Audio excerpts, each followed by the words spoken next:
Liverpool saw their FA Cup adventure ended at the first hurdle as they lost away to Wolverhampton Wanderers on Monday night.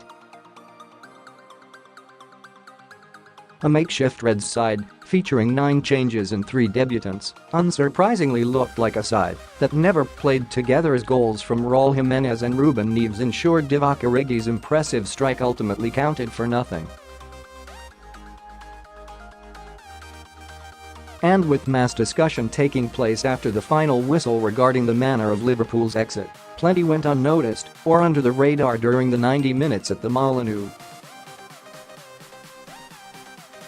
Xherdan Shaqiri's disappearing act, while not at his best last night, Xherdan Shaqiri still came closest to finding an equaliser for Liverpool as his stunning free kick was tipped onto the post by John Ruddy.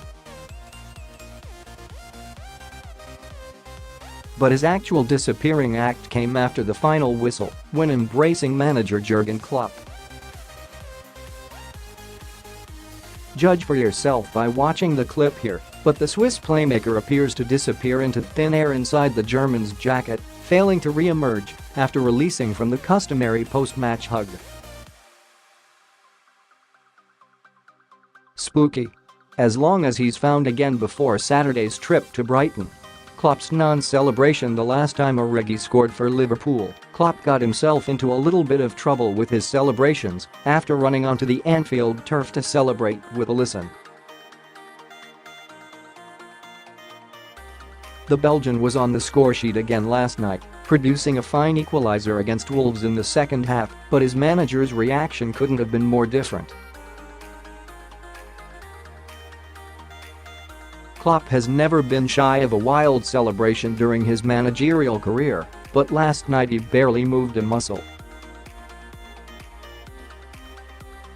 Perhaps suggesting how little he wanted a replay and how high up the FA Cup was on his list of priorities. FA Cup drought defeat to Wolves ensured Liverpool are now enduring their longest run without winning the FA Cup since their first final triumph in 1965. It is now 13 years since their last win over West Ham United in 2006, overtaking their previous drought between the Reds' 1974 and 1986 Cup victories. The lack of an FA Cup run this year also ensures that the Teenties became the first decade Liverpool have failed to win the cup in since the 1950s. Veteran Milner Most Reds supporters will be old enough to remember Liverpool vice-captain James Milner starting his professional career at boyhood club Leeds United. Briefly the youngest ever goalscorer in the Premier League, the former England international became the second youngest player to ever play in the Premier League when handed his Peacocks debut against West Ham United at the age of 16 years and 309 days. Having turned 33 last week, Milner is now the eldest player in the Liverpool squad.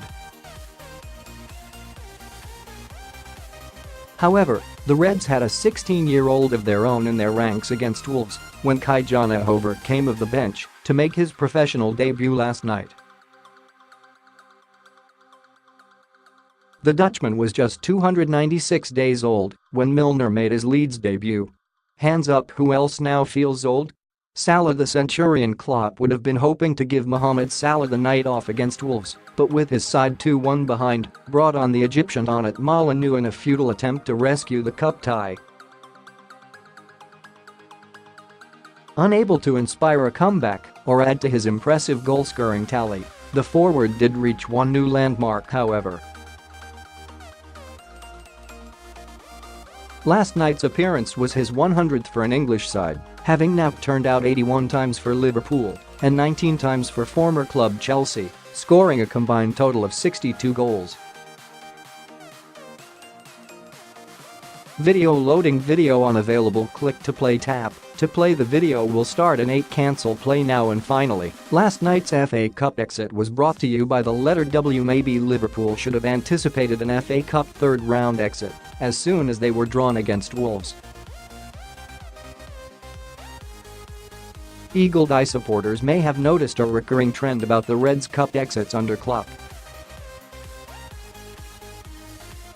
Not claiming the W at Molineux, Nuno Espirito Santo's side ensured Liverpool's cup run was ended by a team starting with the letter W for the fourth year in a row after West Ham in 2016, Wolves in 2017 and West Bromwich Albion in 2018.